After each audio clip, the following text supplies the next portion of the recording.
जी, तो इसके बाद हम बात करते हैं सेवन्थ पॉइंट की। वो ये है कि कैटलिस्ट जो होता है बेसिकली, अगर आप टेम्परेचर चेंज करते हो तो रेट ऑफ कैटालिटिक रिएक्शन जो होता है ये चेंज हो जाता है।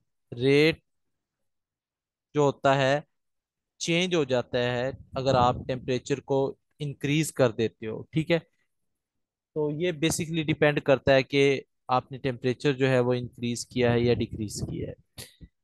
तो बेसिकली तो हम टेम्परेचर इंक्रीज करते हैं तो उससे जो रेट होता है वो इनहेंस हो जाता है। ये सेवन्थ पॉइंट थे। इसके बाद हमारे पास आ जाते हैं प्रमोटर्स।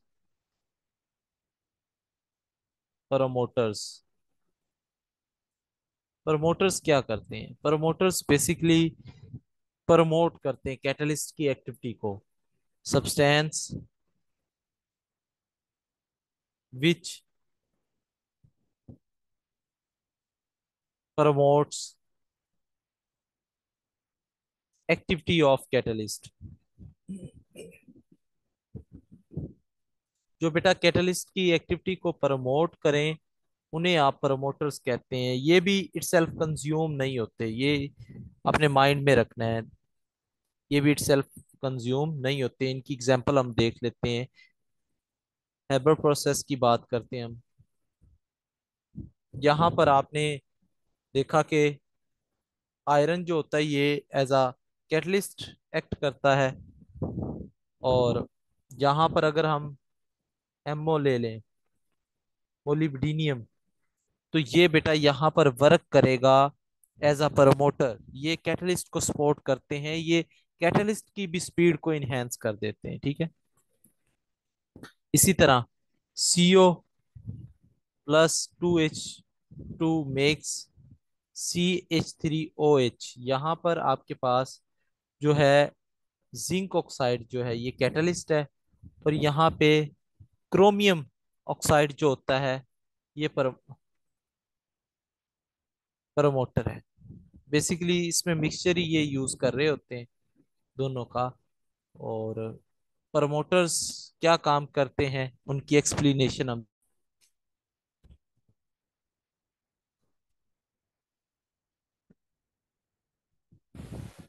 जी, तो बेटा अब हम बात करते हैं प्रमोटर्स कैसे बेसिकली इनहेंस करते हैं कैटालिटिक एक्टिविटी को, वो देखते हैं हम।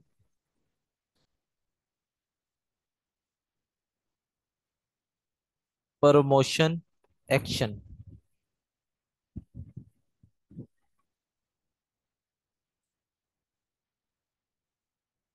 देखिए, दो तरह से कर सकते हैं। Number one, change latest spacing. जो लेटेस्ट होता है बेटा उसके दरमियान जो स्पेस होती है उसको वो चेंज कर सकते हैं, ठीक है। ये अभी मैं आपको बताता हूँ। दूसरा, इंक्रीज कर सकते हैं पीक्स एंड क्रैक्स। जो प्रमोटर्स होते हैं ये पीक्स और क्रैक्स को इंक्रीज कर देते हैं। तो ये दो चीजें ये इनहेंस कर देते हैं जिसकी वजह से कैटलिस्ट की एक्टिविटी इनहेंस हो जाती है। मैं आपको बताता हूँ। देखिए, ये हमारे पास है निकल। निकल जो ये कैटलिस्ट है, आपको भी पता है कि हाइड्रोजनेशन में ये यूज करते हैं, कॉमनली यूज होता है। ये निकल कैटलिस्ट है। इसके ऊपर अब आकर हाइड्रोजन ने अटैच होना है बेसिकली। ये हाइड्रोजन है, ये आकर इसके ऊपर लग गई। ये मान लें इसके साथ अटैच हो गई है फिजिकली। तो प्रमोटर अगर आप यूज करते हो, अब ये तो कैटलिस्ट है ना बेसिकली, इसके इसके साथ तो अटैच हो गया है। प्रमोटर अगर आप यूज करते हो तो क्या होगा फिर? देखिए, प्रमोटर क्या है बेसिकली, वो निकल के दरमियान आ जाएंगे। कैसे? ये बेसिकली एमओ है, मोलिब्डेनियम। ये निकल और ये निकल, पहले तो निकल के मॉलिक्यूल्स एक दूसरे के साथ अटैच थे, लेकिन अब मोलिब्डेनियम चूंकि प्रमोटर था वो आया है तो उसने बेसिकली इनके दरमियान स्पेस क्रिएट कर दी है। और आप देख सकते हो कि इनके दरमियान कितना गैप आ चुका है।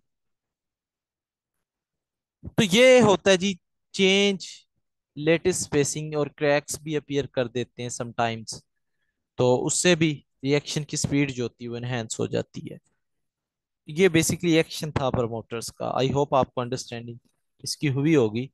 इसके बाद हम बात करते हैं कैटालिटिक पॉइजनिंग। कैटालिटिक पॉइजनिंग ये बहुत ही इंटरेस्टिंग चैप्टर है वैसे तो ये।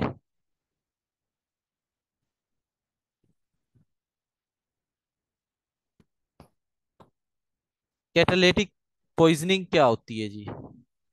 बेसिकली समटाइम्स आप चाह रहे होते कि कोई ऐसा प्रोडक्ट बन जाए जो कि आप नहीं चाहते थे कि ये बने, तो फिर हम कैटलिस्ट पॉइजनिंग करवाते हैं। मैं आपको बताता हूँ।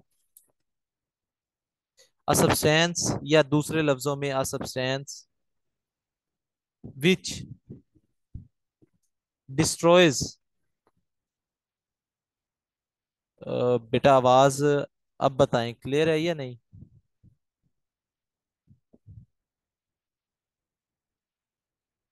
अब ठीक आ रही या नहीं आ रही?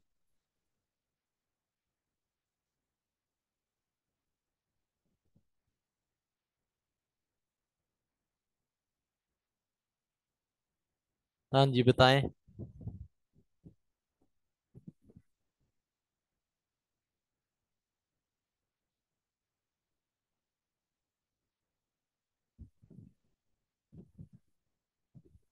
चले, थोड़ा सा बस हमारा काम रहता है, इसको देख लें फिर 5-7 मिनट पे मजीद हैं। मैं ज्यादातर लिखने पे फोकस करता हूँ। देखिए कैटालिटिक पॉइजनिंग क्या होती है। Basically a substance which destroys activity of a catalyst to accelerate a reaction. ये वो सब्सटेंस होती है जो कैटलिस्ट की एक्टिविटी को डिस्ट्रॉय कर देती है, ठीक है, तबाह कर देती है उसकी एक्टिविटी को। उसे हम कहते हुए होते हैं catalytic poisoning. For example SO2 + O2। यहाँ पे प्लेटिनियम जो होता है ये कैटलिस्ट है, ये कैटलिस्ट होता है, ठीक है। और अगर हम बात करें SO3, यहाँ पर AS2O3 आर्सेनिक ऑक्साइड जो है ये एज अ पॉइजन है, पॉइजन है। ये रिएक्शन को स्टॉप करता है, ठीक है। तो आप कह सकते हो कैटालिटिक पॉइजनिंग वो सब्सटेंस होती है जो रिएक्शन को स्टॉप करने में इस्तेमाल होती है। इसी तरह एक और एग्जांपल हम देख लेते हैं कि N2 + 3H2 मेक्स 2NH3। यहाँ पर आयरन जो है ये कैटलिस्ट है, और यहाँ पर H2S जो है ये पॉइजन है। तो जब भी रिएक्शन को स्टॉप करना है तो आप यूज करोगे H2S, ठीक है। तो कैटालिटिक पॉइजनिंग क्या होती है? बेसिकली मैं आपको बताता हूँ कि ये क्या काम करता है। ये फॉर एग्जांपल ये कैटलिस्ट है, ये ऊपर जो है ये कैटलिस्ट की सरफेस है। तो कैटालिटिक पॉइजन क्या करेगा, ये आकर इसके ऊपर अटैच हो जाएगा। होना तो रिएक्टेंट के मॉलिक्यूल को चाहिए था, ये पॉइजन है, ये इसके ऊपर आकर अटैच हो जाएगा, और इसकी एक्टिविटी जो होगी कैटलिस्ट की वो डिस्ट्रॉय हो जाएगी। एक्टिविटी ऑफ कैटलिस्ट डिस्ट्रॉयज, तबाह हो जाती है। ये रीजन होती है कि हम समटाइम्स यूज कर लेते हैं पॉइजन को कि रिएक्शन को स्टॉप करवाया जा सके।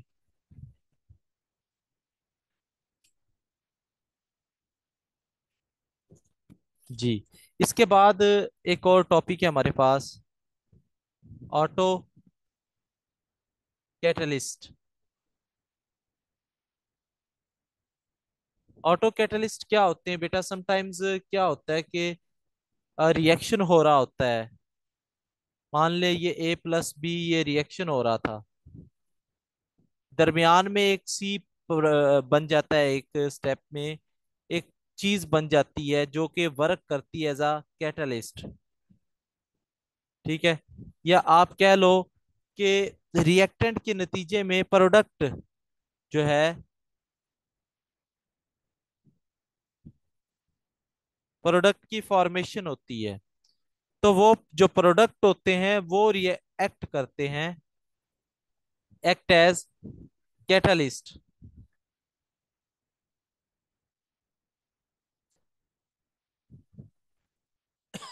बेटा इंटरनेट का इशू है, तो थोड़ा सा कंप्रोमाइज करें। ऑटो कैटलिस्ट क्या होते हैं? बेसिकली ऑटो कैटलिस्ट वो चीजें होती हैं जो, जिसमें क्या होता है कि रिएक्टेंट आपस में रिएक्ट करके प्रोडक्ट बन जाते हैं। ठीक है।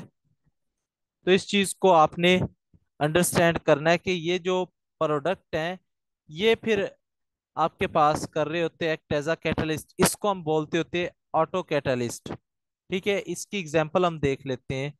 मान लें कि ये हमारे पास है CH3 COO C2H5 plus H2O। इसके नतीजे में ये बन जाएगा CH3 COOH। ये कैटलिस्ट होता है, ये कैटलिस्ट होता है। ठीक है। रिएक्टेंट में अगर हम कैटलिस्ट को यूज करना पड़ता है हमें। ठीक है। रिएक्टेंट्स में तो बेटा आप कोई भी चीज जो लेफ्ट साइड पे ले रहे हो वो रिएक्टेंट्स हैं, तो उसमें तो हमने ऐड कर लिया ना कैटलिस्ट, तो बाहर से लेकर आ रहे हैं, तो रिएक्टेंट भी वर्क कर सकते हैं एज अ कैटलिस्ट। ठीक है। लेकिन ऑटो कैटलिस्ट का मतलब, डेफिनेशन ही यही है कि उसमें प्रोडक्ट जो होता है वो वर्क करता है इट सेल्फ कैटलिस्ट, और रिएक्शन वो स्पीड अप कर देता है। ठीक है। इसी तरह हमारे पास है KMnO4 plus H2C2O4 plus H2SO4। अब यहाँ पे बनेगा MnSO4। ये कैटलिस्ट है।